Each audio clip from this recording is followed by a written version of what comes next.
आज हामी नेपालको भूगोल सम्बन्धी तथ्यहरू प्रकाशमा पारिरहेका छौँ।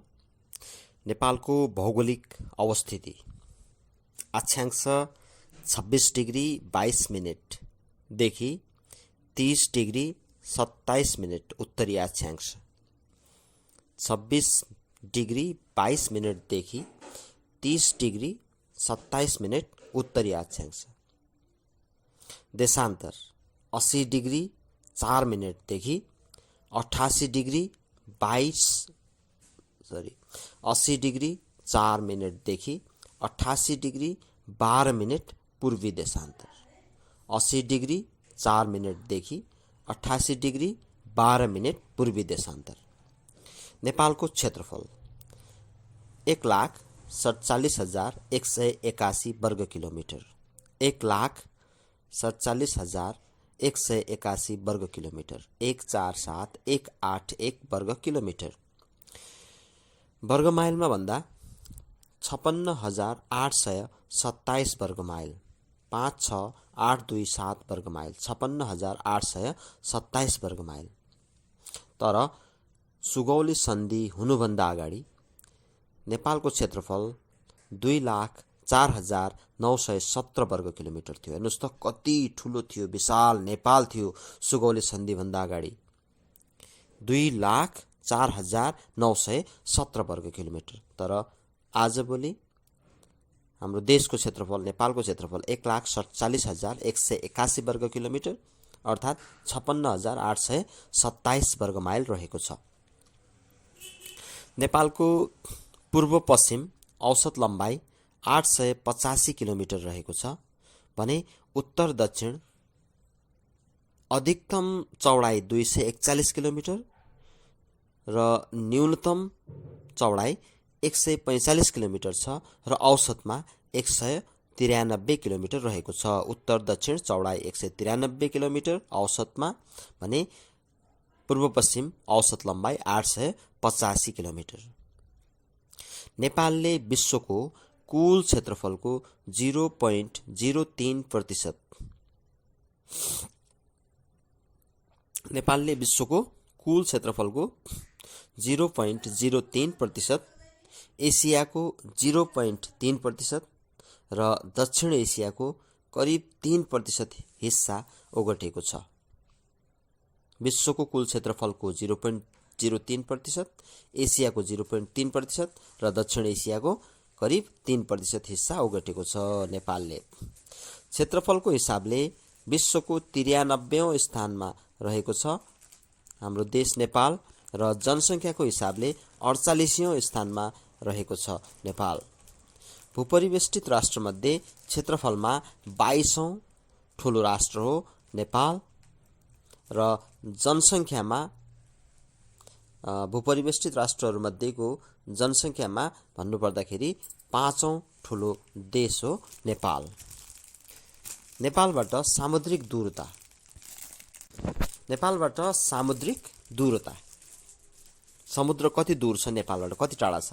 नेपालबाट सबैभन्दा नजिक रहेको समुद्र बङ्गालको खाडी हो जुन 1127 किलोमिटर टाढा छ। बङ्गालको खाडी नेपालबाट 1127 किलोमिटर टाढा छ जुन सबैभन्दा नजिक रहेको समुद्र हो। नेपालको कुल अन्तर्राष्ट्रिय सिमाना 2,926 किलोमिटर रहेको छ, जसमध्ये भारततर्फको सिमाना 1,690 किलोमिटर र चीनतर्फको सिमाना 1,236 किलोमिटर रहेको छ।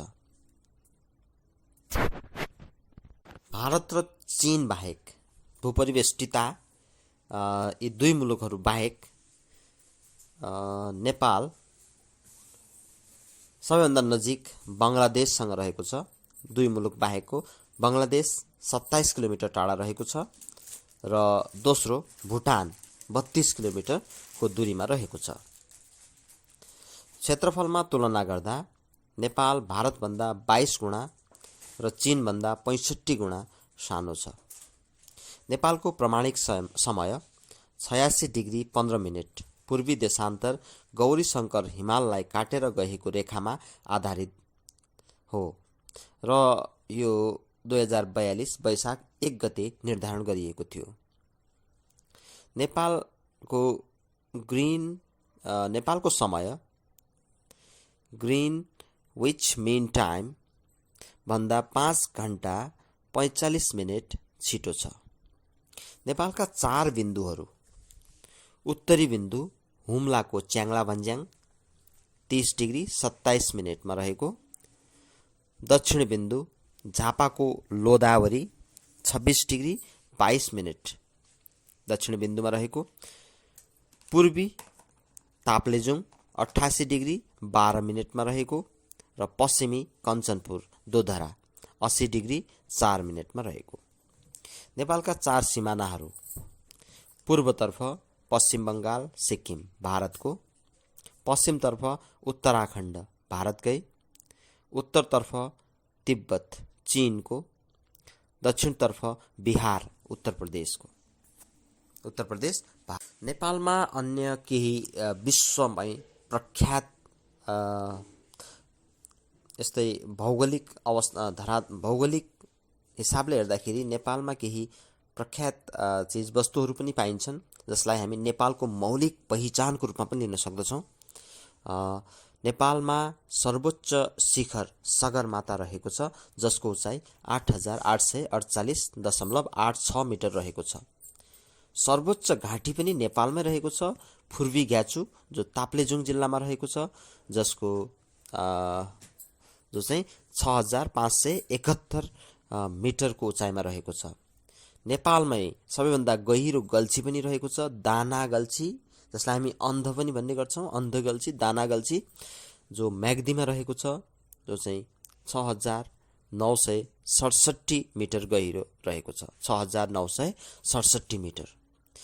नेपालमा सबैभन्दा होचो उपत्यका पनि रहेको छ, विश्वकै सबैभन्दा होचो उपत्यका अरुण उपत्यका सङ्खुवा सभामा रहेको, जो 457 मिटर होचो रहेको छ।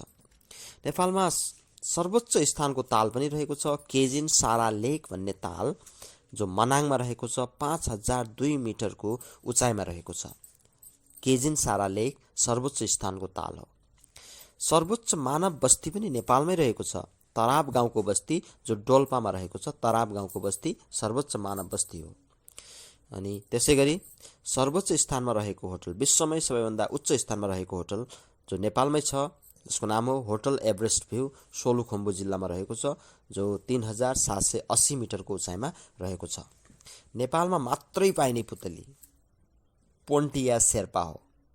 नेपालमा मात्रै पाइने किरा कालिस नेमिस र आफ्थागोस्टर नेपालेन्सिस पनि हो, हैन? कालिस नेमिस र आफ्थागोस्टर नेपालेन्सिस नेपालमा मात्र पाइने किरा। अनि नेपालमा मात्रै पाइने च्याउ ट्रायोफिना नेपालेन्सिस। नेपालमा मात्र पाइने चरा काँडे भ्याकुर स्पाइनी ब्याब्लर। विश्वको सबैभन्दा ठुलो लालीगुराँस पनि हाम्रै देशमा छ, इलामको बुधबारेमा पाइन्छ। 1825 मिटरको उचाइमा फुल्ने यो लालीगुराँस नेपालमा मात्रै पाइन्छ, इलामको बुधबारेमा पाइने लालीगुराँस। उच्च स्थानमा आलु खेती पनि नेपालमै हुन्छ। चुङकुङ सोलुमा 4400 मिटरको उचाइमा आलु खेती हुने गर्दछ। सबैभन्दा बढी चरा पाइने उपत्यका पनि नेपालमै छ, 650 प्रजातिका उपत्यकाहरू पाइन्छन्। सर्वाधिक उचाइमा धान खेती नेपालको जुम्लामा हुन्छ। पत्रासी क्षेत्रमा 2850 मिटरको उचाइमा फुल्ने जुम्ली मार्सी धानको उत्पादन यहाँ हुन्छ। सर्वोच्च स्थानमा फुल्ने फूल पनि नेपालमै छ, स्टेलरिया डेकुम्बेन, जुन सङ्खुवा सभा जिल्लामा रहेको छ। सङ्खुवा सभा जिल्लामा रहेको स्टेलरिया डेकुम्बेन भन्ने फूल नेपालमा पाइन्छ।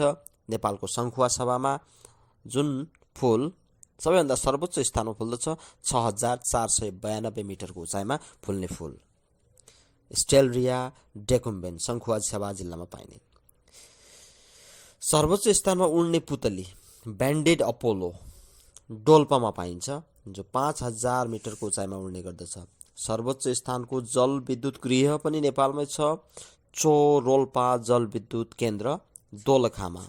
चोरोल्पा जलविद्युत केन्द्र सर्वोच्च स्थानको जलविद्युत गृह हो, जो 4580 मिटरको उचाइमा रहेको छ र यो जलविद्युत केन्द्रबाट 15 किलोवाटको बिजुली उत्पादन हुने गर्दछ। अब नेपालको धरातलीय स्वरूपतर्फ जाउँ। नेपालको धरातलीय स्वरूपको कुरा गर्दा भौगोलिक क्षेत्रको विभाजनको आधारमा नेपाललाई हिमाल, पहाड र तराईमा विभाजन गरिएको छ। हिमाली क्षेत्रको चौडाइ 25 देखि 50 किलोमिटरसम्म रहेको छ। हिमाली क्षेत्रको उपविभाजन गर्नुपर्दा मुख्य हिमाल, भित्री हिमाल र सीमान्त हिमाल गरी 3 भागमा विभाजन गरिएको छ हिमाली क्षेत्रलाई। अनि त्यसैगरी हिमाली क्षेत्रको क्षेत्रफल 22,077 22,077 स्क्वायर किलोमिटर रहेको छ, जुन कुल क्षेत्रफलको हिसाबले 15% हुन आउँदछ।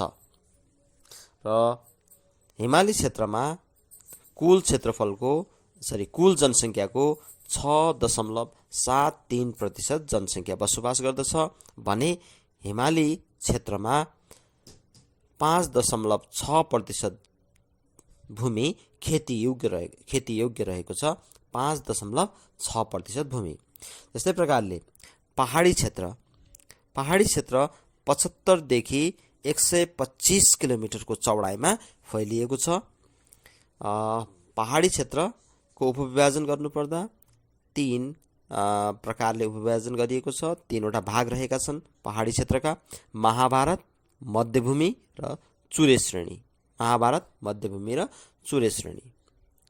क्षेत्रफलको कुरा गर्नुपर्दा पहाडी क्षेत्रको क्षेत्रफल 1,83,008 स्क्वायर किलोमिटर रहेको छ।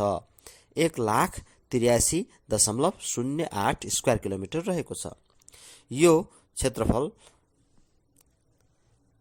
कुल देशको क्षेत्रफलको 68% हुन आउँदछ। अर्थात् नेपालको कुल क्षेत्रफलको 68% भूभाग पहाडी क्षेत्रमा रहेको छ। अनि जनसङ्ख्याको कुरा गर्नुपर्दा पहाडी क्षेत्रमा 43.01% जनसङ्ख्या रहेको छ र पहाडी क्षेत्रमा खेतीयोग्य भूमि 32.5% रहेको छ।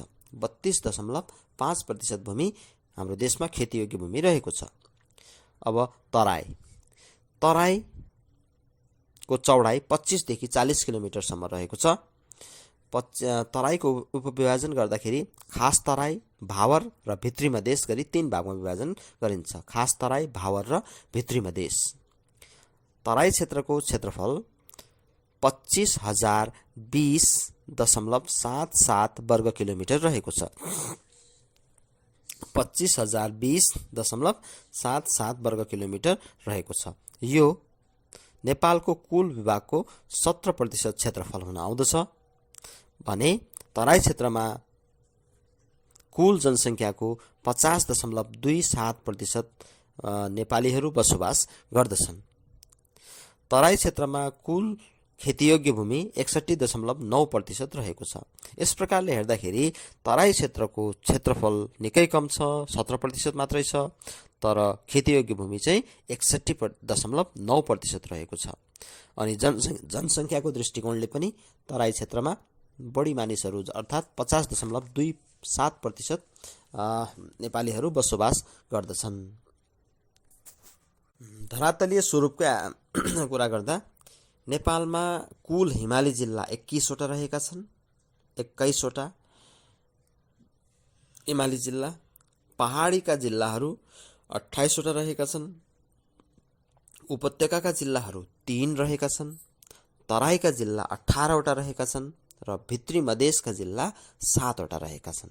हैन, हिमाली जिल्ला 21, पहाडीका जिल्ला 28, उपत्यकाका जिल्ला 3, तराईका जिल्ला 18, भित्री मधेसका जिल्ला 7 गरी कुल 77वटा जिल्लाहरू रहेका छन्। धरातलीय स्वरूपकै कुरा गर्दाखेरि हिमाली क्षेत्र, हिमाली क्षेत्रमा रहेको मुख्य हिमाल, हिमाली क्षेत्रको उपविभाजन गर्दाखेरि मुख्य हिमाल, भित्री हिमाल र सीमान्त हिमाल गरी 3 भागमा विभाजन गरिएको छ। अब यो मुख्य हिमाल चाहिँ कति उचाइ सम्मका हिमालहरूलाई भन्न सकिन्छ भन्नुपर्दाखेरि मुख्य हिमाल भनेको 5000 मिटर भन्दा बढी उचाइका हिमाली क्षेत्रहरूलाई मुख्य हिमाल भन्ने गरिन्छ। र त्यसैगरी भित्री हिमाल भनेको मुख्य हिमालको उत्तर र तिब्बत क्षेत्रको दक्षिण तर्फको भूभाग जुन चाहिँ 2400 मिटरदेखि 5000 मिटरसम्मको उचाइमा छन्, त्यसलाई हामी त्यस्तो 5000 मिटरसम्मका उचाइका हिमालहरूलाई हामी भित्री हिमाल पनि भन्छौँ, अर्थात् हिमाली उपत्यकाहरू पनि भन्न सक्दछौँ। त्यस्तै प्रकारले तेस्रो उपविभाजन भएको छ सीमान्त हिमाल। सीमान्त हिमाल भनेको मुख्य हिमालको उत्तर तिब्बती सीमातर्फ दक्षिणतर्फ 30 किलोमिटरदेखि 45 किलोमिटरको क्षेत्रहरू मझौला उचाइका हिमाली क्षेत्र गोर्खा, रसुवा, मुस्ताङ आदि सीमान्त हिमाल अन्तर्गत पर्दछन्। अब यसै गरी पहाडी क्षेत्रलाई पनि हामीले 3वटा स्वरूपमा उपविभाजित गरेका छौँ, चुरे श्रेणी, मध्यभूमि र महाभारत। अब यो चुरे श्रेणी भनेको के हो? नेपालको सबैभन्दा दक्षिणी पहाड श्रेणी, पूर्वदेखि पश्चिमसम्म फैलिएको, जसको औसत उचाइ 600 मिटरदेखि 1863 मिटरसम्म रहेको छ, जसलाई हामी भन्छौँ चुरे श्रेणी। चुरे श्रेणीको सबैभन्दा अग्लो स्थान गारभा हो, जो कैलालीमा रहेको छ। सबैभन्दा अग्लो स्थान गारभा, जो चाहिँ 1872 मिटरको उचाइमा रहेको छ। फरक फरक क्षेत्रमा फरक फरक नामले चुरे श्रेणी चिनिन्छ। अब महाभारत श्रेणी, चुरे श्रेणीको उत्तर पूर्वदेखि पश्चिमसम्म समानान्तर रूपमा रहेको पहाडी श्रृङ्खला महाभारत श्रेणी हो, जसको औसत उचाइ 1500 मिटरदेखि 3300 मिटरसम्म रहेको छ। नेपालमा यसलाई हावाखोरीको नामले चिनिन्छ। लद्दु हिमालयका नामले चिनिने सैलुङ महाभारत पहाड, यो पहाड चाहिँ सबैभन्दा सर्वोच्च स्थानमा रहेको हो, यो दोलखा जिल्लामा रहेको छ। अब मध्यभूमि भनेको महाभारत श्रेणी र हिमालय पर्वतको बीच भागमा रहेको बेसी, टार र उपत्यका क्षेत्रलाई हामी मध्यभूमि भन्छौँ। 600 मिटरदेखि 1500 मिटरसम्मको उचाइमा रहेको यो क्षेत्र, जसको चौडाइ 25 किलोमिटरदेखि 50 किलोमिटरसम्म रहेको छ, यसलाई हामी भन्छौँ मध्यभूमि। अब नेपालको राजनैतिक विभाजन। नेपालको राजनैतिक विभाजनको बारेमा कुरा गर्दाखेरि केही पछाडितिर फर्केर हेर्दाखेरि, इतिहासतर्फ फर्केर हेर्दाखेरि भीमसेन थापाको पालामा नेपाललाई 39 जिल्लामा विभाजन गरिएको थियो। त्यस बेलामा नेपालमा 39 जिल्ला रहेका थिए। राणाकालमा नेपाललाई 35 जिल्ला, जसमध्ये पहाडतर्फ 23 र तराईतर्फ 12 जिल्ला गरी विभाजन गरिएको थियो 35 जिल्लामा। अनि 2018 वैशाख 1 गते 14 अञ्चल 75 जिल्लामा विभाजित गरियो नेपाललाई। 2029 असाढ 13 मा 4 विकास क्षेत्रमा विभाजित भयो नेपाल। 2029 असाढ 13 गते 4 विकास क्षेत्र थिए नेपालमा। तर 2037 आश्विन 26 मा सुदूर र मध्यपश्चिमाञ्चल बीचमा विभाजन गरेर 5वटा विकास क्षेत्रमा नेपाल विभाजित भएको थियो। 2072 आश्विन 3 गते संविधान जारी भएसँगै नेपाल 7 प्रदेशमा विभक्त भयो र 2074 भाद्र 4 गते 753 स्थानीय निकायमा विभाजित भयो। यसैगरी 2074 आश्विन 29 गते हिमाली जिल्ला 21, पहाडी जिल्ला 28, तराईका जिल्ला 18, भित्री मधेस 7 र उपत्यकाका 3 जिल्लामा विभाजित भई नेपालमा कुल 77 जिल्ला रहेका छन्। 2074 भाद्र 5 को निर्णयले रुकुम र नवलपरासी जिल्ला पनि विभाजित भयो र नेपालमा कुल 77 जिल्ला कायम भएका हुन्। नेपालमा कुल 7 प्रदेश रहेका छन्। प्रदेश नम्बर 1 जसको राजधानी विराटनगर रहेको छ।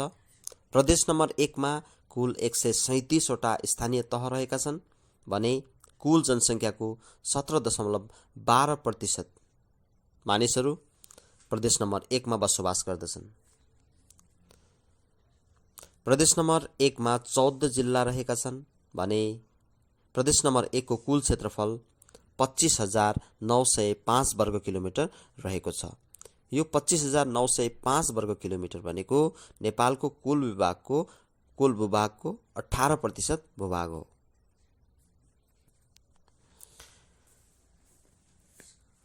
त्यसैगरी प्रदेश नम्बर 2 को राजधानी जनकपुर रहेको छ, जो अस्थायी राजधानी हो।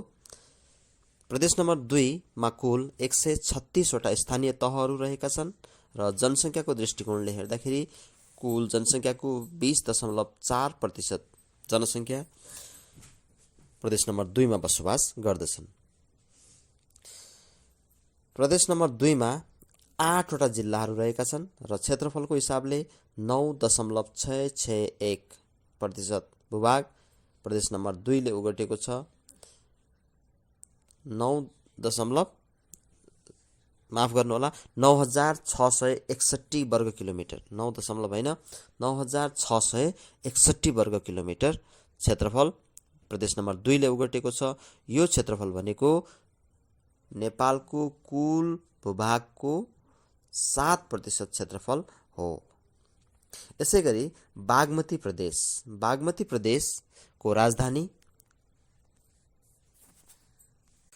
प्रदेशको राजधानी हेटौडा रहेको छ। बागमती प्रदेशमा कुल 119 वटा स्थानीय तहहरू रहेका छन् भने कुल जनसङ्ख्याको 20.87% जनसङ्ख्या यहाँ बसोबास गर्दछन्। बागमती प्रदेशमा 13 जिल्लाहरू रहेका छन् र बागमती प्रदेशको क्षेत्रफल 20,300 वर्ग किलोमिटर रहेको छ, जुन कुल भूभागको 14% हुन आउँदछ।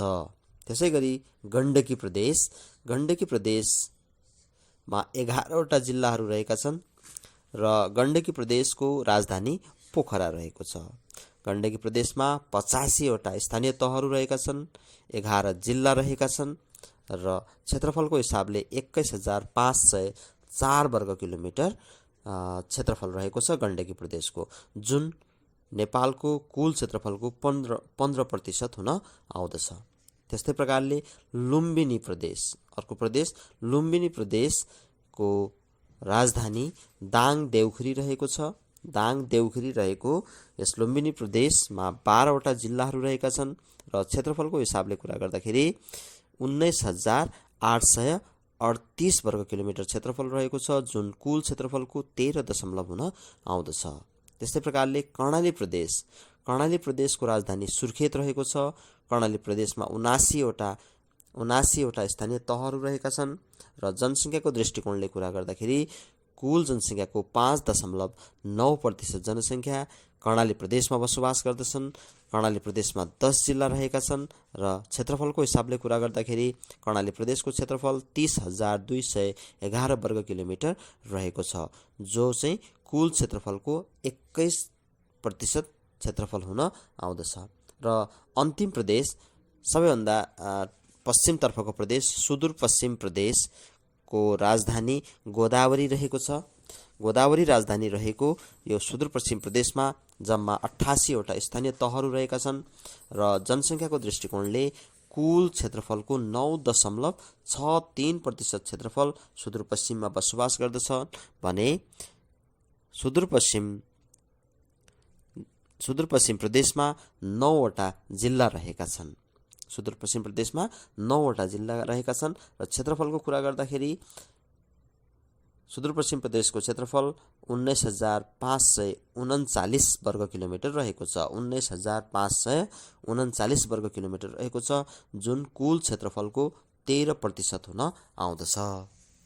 अब नेपालका स्थानीय तह सम्बन्धी केही तथ्यहरूको बारेमा कुरा गरौँ। नेपालमा जम्मा स्थानीय तह 753 वटा रहेका छन्। नेपालमा जम्मा महानगरपालिका 6 वटा रहेका छन्। जम्मा उपमहानगरपालिका 11 वटा रहेका छन्। जम्मा नगरपालिका 276 वटा रहेका छन् र जम्मा गाउँपालिका 460 वटा रहेका छन्। एकै जिल्लामा 2 वटा नगरपालिका भएका 3 वटा जिल्ला रहेका छन्। बारा, जितपुर, सिमरा र कलैया। बारा, जितपुर, सिमरा र कलैया। त्यसै गरेर बाराको जितपुर, सिमरा र कलैया 3 वटा उपमहानगरपालिका रहेका छन् भने सुनसरी जिल्लाको धरान र इटहरी, दाङ जिल्लाको तुलसीपुर र घोराई। क्षेत्रफलका आधारमा ठूलो उपमहानगरपालिका भनेको घोराई, दाङको घोराई उपमहानगरपालिका क्षेत्रफलको आधारमा सबैभन्दा ठूलो उपमहानगरपालिका हो। क्षेत्रफलका आधारमा ठूलो नगरपालिका शीतगंगा, अर्घाखाँचीको शीतगंगा नगरपालिका। त्यसैगरी क्षेत्रफलको आधारमा ठूलो नगरपालिका माफ गर्नुहोला, जनसङ्ख्याको आधारमा ठूलो महानगरपालिका भनेको जनसङ्ख्याको आधारमा सबैभन्दा ठूलो महानगरपालिका काठमाडौँ महानगरपालिका हो।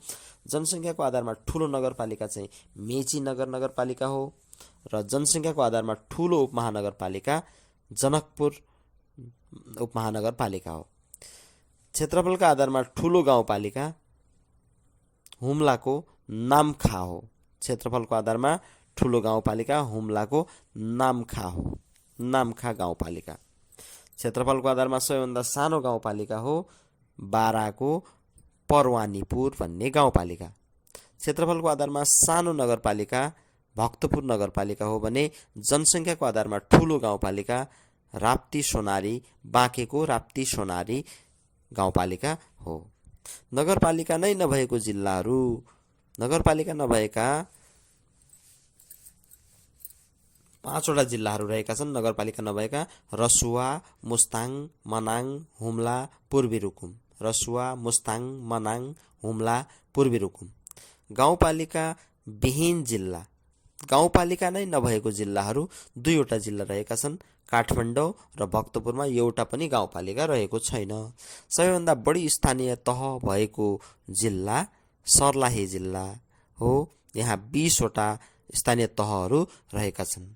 सबैभन्दा बढी गाउँपालिका भएको जिल्ला धादिङ हो। सबैभन्दा बढी गाउँपालिका भएको जिल्ला धादिङ हो। यहाँ 11 वटा गाउँपालिका रहेका छन्। सबैभन्दा बढी नगरपालिका भएको जिल्ला रौतहट जिल्ला हो। यहाँ 16 वटा नगरपालिका रहेका छन्। सबैभन्दा कम स्थानीय तह भएको जिल्ला पूर्वी रुकुम हो। यहाँ केवल 3 वटा स्थानीय तहहरू रहेका छन्। बराबर क्षेत्रफल भएका नगरपालिका 2टा नगरपालिकाहरू रहेका छन्। बराबर क्षेत्रफल भएका धुलिखेल र बनेपा। बराबर क्षेत्रफल भएका गाउँपालिका 2 वटा गाउँपालिका रहेका छन्। चम्पादेवी र चिसङ्खुगढी। ओखलढुङ्गामा रहेको चम्पादेवी र चिसङ्खुगढी बराबर क्षेत्रफल भएका गाउँपालिका हुन्। अब निर्वाचन क्षेत्र सम्बन्धी जानकारीतर्फ जाउँ।